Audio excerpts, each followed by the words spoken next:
Good evening everyone. इस video में मैं आपको ट्रेनर प्रोफाइल मतलब ट्रेनर के इंटरव्यू के लिए अगर आप जा रहे हैं ट्रेनर प्रोफाइल के लिए तो क्या क्या क्वेश्चंस आपसे पूछे जा सकते हैं उसके बारे में मैं सारी तो नहीं लेकिन बहुत हद तक चीज़ों को कवर करने की कोशिश करूँगा। तो जब कभी भी आप ट्रेनर प्रोफाइल के लिए जा रहे हैं इंटरव्यू के लिए तो सबसे पहले आपने कुछ फार्मूला ध्यान में रखना है।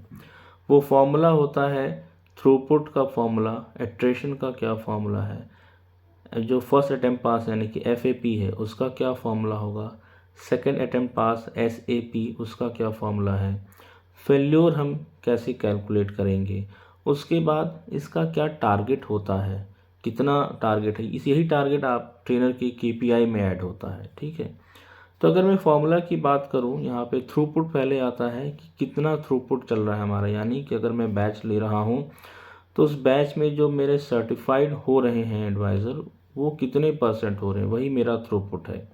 तो थ्रूपुट का जो फॉर्मूला होता है number of certified agent divided total number of agent multiplied by 100, यानी कि जितने भी कैंडिडेट थे, सपोज कि 20 कैंडिडेट हैं, 20 कैंडिडेट हैं, उसमें से 18 पास कर गए तो जो मेरा फॉर्मूला होता है, जो मेरा स्कोर आता है वो अब two number of certified agent यानी कि 18 डिवाइडेड बाय टोटल एजेंट थे 20 मल्टीप्लाई बाय 100। इस तरीके से ये फॉर्मूला कैलकुलेट होता है। ये जो मैं 18-20 बता रहा हूँ ये बस एक समझाने के लिए है ताकि आपको समझ में आ सके कि ये कैलकुलेट कैसे होगा। एक बार मैं फिर रिपीट करता हूँ इसको। जो थ्रूपुट का फॉर्मूला है वो number of certified agent divided by total number of agent from day first and multiply by 100। तो इस तरीके से ये कैलकुलेट होता है। दूसरा हमारे पास आता है एट्रेशन। एट्रेशन कैसे कैलकुलेट होता है? नंबर ऑफ एट्राइड एजेंट यानी कि जितने एजेंट ने छोड़ दिया है divided total number of head count, जो हमारे पास डे फर्स्ट से हेड काउंट था उससे हम इसको डिवाइड करेंगे मल्टीप्लाइड बाय 100। इस तरीके से ये होता है। फॉर एन एग्जांपल मेरे पास 20 बच्चे थे डे फर्स्ट में, लेकिन 2-3-4 मतलब सेकेंड डे, थर्ड डे या फोर्थ डे में 2 बच्चों ने छोड़ दिया। ठीक है, तो अब कितने लोगों ने छोड़ा? 2 कैंडिडेट ने छोड़ दिया है, तो नंबर ऑफ एट्राइड एजेंट में आ जाएगा 2 divided by total number of head count from day first यानी जो कि था 20 मल्टीप्लाइड बाय 100। इस तरीके से ये कैलकुलेट होता है तो हमारा एट्रेशन परसेंटेज निकल जाता है। FAP होता है फर्स्ट अटेम्प्ट पास, यानी कि अगर आप जानते होंगे तो जब आप सर्टिफिकेशन के लिए जा रहे होते हैं ट्रेनिंग के बाद तो आपको 3 अटेम्प्ट दिया जाता है, फर्स्ट, सेकंड, थर्ड। तो ये निकाला जाता है ये परसेंटेज कि कितने एडवाइज़र हैं जो फर्स्ट टाइम में ही क्लियर कर गए, कितने थे जो सेकंड टाइम में किए, कितने थर्ड टाइम पे किए। तो जो हम फैब कैलकुलेट कर रहे हैं फर्स्ट अटेम्प्ट पास, तो हमें किस तरीके से करना है कि the number of candidate pass in first attempt divided total number of attempt candidate यानी टोटल नंबर जितने लोगों ने अटेम्प्ट किया मल्टीप्लाइड बाय 100। एग्जाम्पल के लिए समझेंगे कि अगर 20 बच्चों ने, 20 कैंडिडेट ने अपीयर किया, ठीक है, सर्टिफिकेशन के लिए, जिसमें से जो 10 थे वो फर्स्ट अटेम्प्ट में ही क्लियर कर गए। ठीक है, यानी कि हमारा जो परसेंटेज आता है इसका 10 डिवाइडेड बाय 20 मल्टीप्लाइड बाय 100। इस तरीके से हम इसको कैलकुलेट करते हैं। सिमिलरली SAP सेकेंड अटेम्प्ट पास का भी होता है। सब कुछ सारा फॉर्मूला वही होता है, बस सेकेंड अटेम्प्ट में जिन लोगों ने पास किया है उसके बेसिस पे हम इसको कैलकुलेट करते हैं। फेल्योर का परसेंटेज निकालते हैं जब, तो फेल्योर का मतलब है जो डीसर्टिफाइड हो चुके हैं। ठीक है, अटेम्प्ट तीनों उन लोगों ने दिया बट फिर भी वो क्लियर नहीं कर पाए सर्टिफिकेशन। ठीक है, उस कंडीशन में वो डीसर्टिफाई हो जाते हैं। तो नंबर ऑफ डीसर्टिफाइड कैंडिडेट, जितने भी कैंडिडेट हैं जो डीसर्टिफाई हो गए, divided total number of appear candidate, उनको हम डिवाइड करेंगे total number of appear candidate के साथ मल्टीप्लाइड बाय 100। तो ये पूरा फॉर्मूला हो जाता है हमारे पास, जो बेसिक चीज़ें हैं जो पूछी जाती है इंटरव्यू में कि थ्रूपुट का क्या फॉर्मूला है, एट्रिशन का क्या फॉर्मूला है, फैप, सैप, फेल्योर, इन सब का क्या फॉर्मूला होगा। तो इस तरीके से ये कैलकुलेट होता है। दूसरी तरफ हम जब जाएंगे तो क्या टारगेट है, मतलब थ्रूपुट कितना होना चाहिए, आपसे पूछा जा सकता है कि आपकी केपीआई क्या थी। तो केपीआई में ये सारी चीज़ें आ जाती हैं कि जो जितने भी टारगेट आपको दिए जा रहे हैं वही आपका केपीआई। फॉर एग्जांपल थ्रूपुट का जो टारगेट होता है वो 90 to 95% होता है, ठीक है। अब ये पूछा जा सकता है कि 5% का गैप क्यों होता है। तो ये हम बता सकते हैं कि हो सकता है कुछ बच्चे अट्राइट हो जाएं, बीच में छोड़ दें, या कुछ डिसर्टिफाई हो जाएं, ठीक है, मतलब तीनों अटेम्प्ट होने के बाद भी। तो ये 90 to 95 इसलिए भी है क्योंकि ये process to process, client to client depend करता है, company to company. 90 to 95% throughput का टारगेट होता है, ठीक है। अब एट्रेशन का क्या टारगेट होता है वो हमें बताना है। 3% to 5%, इससे ज़्यादा एट्रेशन का टारगेट नहीं होता है। फैप का टारगेट होता है 90%। उसी तरह सैप का टारगेट होता है एसएपी का 100%। यानी जो फर्स्ट टाइम में 90% तो है, लेकिन सेकेंड अटैम्प्ट में 100% हमें क्लियर करा देना है, ये टारगेट होता है। फेल्योर का टारगेट होता है 3% to 5%, यानी जो डीसर्टिफाइड हो रहे हैं वो 3% to 5% का टारगेट होता है। इस तरीके से आपको इसमें यहाँ पर बताना होता है जब भी आप इंटरव्यू में देने जाएंगे। बेसिक चीज़ें ये तो पूछा ही जाता है। अब इसके अलावा आपसे यहाँ पे पूछा जाता है कि टीएनए क्या है, ठीक है। सो टीएनए मतलब अगर इस तरह क्वेश्चंस के हिसाब से बताया जाए कि what is TNA and how do you conduct training need analysis. TNA यानी कि ट्रेनिंग नीड एनालिसिस, इस तरीके से ये आपसे पूछे जा सकते हैं। तो टीएनए का क्या स्टैंड, कैसे स्टैंड करता है, stand for training need analysis, ये आपने बताना है। उसके अलावा टीएनए होता क्या है, ये एक प्रोसेस है to identify the performance gap between current performance and the expected performance. यानी जो करंट परफॉर्मेंस है और जो एक्सपेक्टेड किया गया है परफॉर्मेंस, यानी कि जो टारगेट है, जो बिजनेस का परफॉर्मेंस है, मतलब बिजनेस टारगेट जो होता है, उसके बीच में क्या डिफरेंस है, और फिर उस डिफरेंस के ज़रिए, मतलब उस डिफरेंस में हमें किन चीज़ों को कवर करना है, क्या क्या चीज़ों का ट्रेनिंग देना है, उस चीज़ को ये आइडेंटिफाई करता है। अगर हम इसको और बेहतर तरीके से समझाना चाहें या वन लाइनर में, so TNA is a process to identifying skills, knowledge और behaviour gap in agent and designing focus training to improve performance and business KPIs, ठीक है। अब ये कंडक्ट कैसे होता है, इसके स्ट्रक्चर्ड लेवल हैं। एक होता है ऑर्गेनाइजेशन लेवल, दूसरा होता है प्रोसेस टास्क लेवल, और उसके अलावा होता है इंडिविजुअल लेवल, ठीक है। ये सारी चीज़ें होती हैं।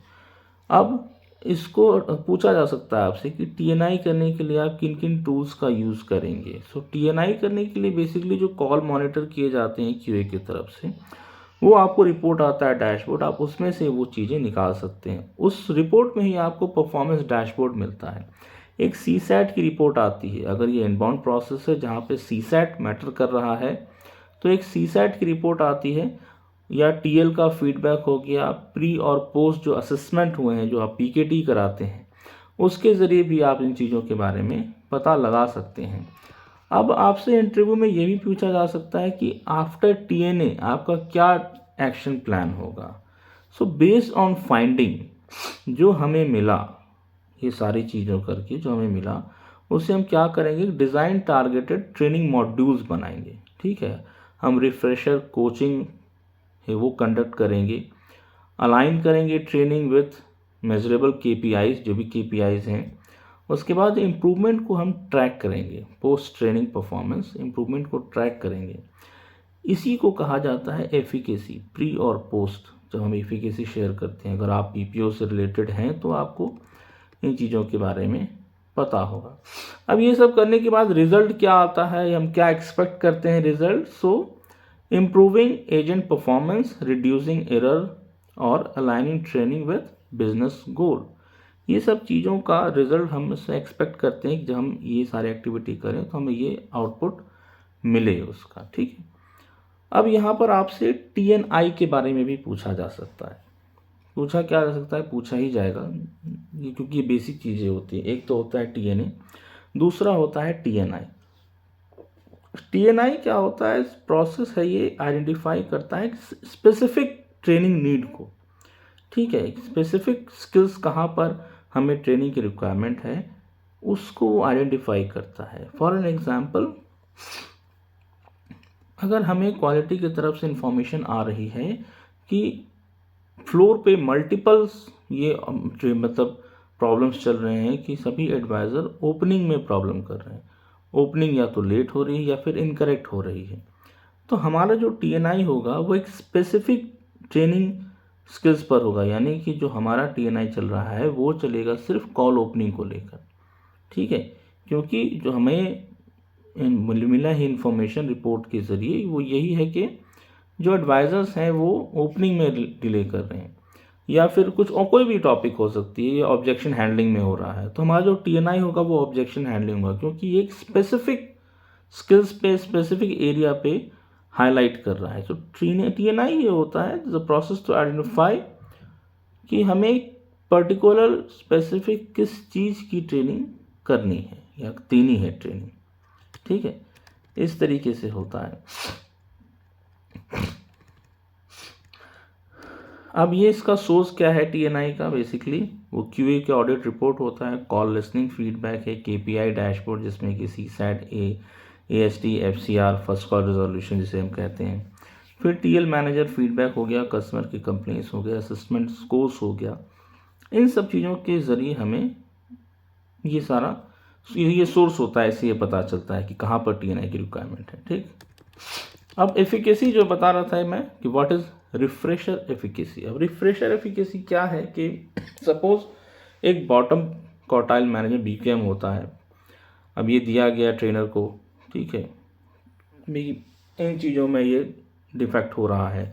अब ट्रेनर क्या करेंगे, उसकी रिफ्रेशर देंगे, कोचिंग देंगे, ठीक है, उसका सेशन होता है।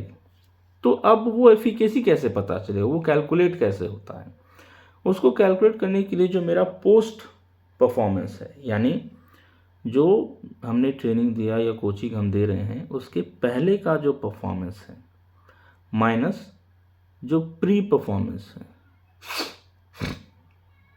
पोस्ट परफॉर्मेंस मतलब जो हम कोचिंग दे रहे हैं उसके बाद का परफॉर्मेंस, वो पोस्ट परफॉर्मेंस है। प्री परफॉर्मेंस जो ट्रेनिंग या हमने कोचिंग दिया उसके पहले का क्या परफॉर्मेंस था। So post performance minus pre divided by pre performance multiplied by 100, ये इसका फॉर्मूला है कैलकुलेट करने का। इससे हमें ये पता चल जाता है जो एफिकेसी आ रही है वो कितने % की है, ठीक है। और इससे हम अपना इम्प्रूवमेंट भी दिखा सकते हैं कि भाई हमने जो ट्रेनिंग दिया, जो कोचिंग दिया हमने, उसका क्या इम्पैक्ट पड़ा है, ठीक है। तो ये सारी चीज़ें हैं। दूसरा एक मेजर क्वेश्चन आपसे पूछा जा सकता है, how to control attrition in training batch, ठीक है। ये आपका एक कह सकते हैं मेन क्वेश्चन हो सकता है ट्रेनिंग में, कि अगर आप इंटरव्यू में जा रहे हैं ट्रेनिंग के लिए। तो मेन रीज़न एट्रेशन का क्या हो जाता है कि ट्रेनिंग का जो एट्रेशन का मेन रीज़न हो सकता है वो है एक्सपेक्टेशन मिसमैच। क्योंकि जो कैंडिडेट आते हैं उनकी क्या एक्सपेक्टेशन होती है उनको कुछ और बता दिया जाता है, कभी कभी ऐसा होता है, तो एक्सपेक्टेड मिसमैच हो जाती है, एक्सपेक्टेशन मिसमैच, फिर कॉन्फिडेंस लूज हो जाती है, फिर प्रेशर हो जाता है, घबराते हैं, वो कॉन्फिडेंट नहीं होते हैं उतना।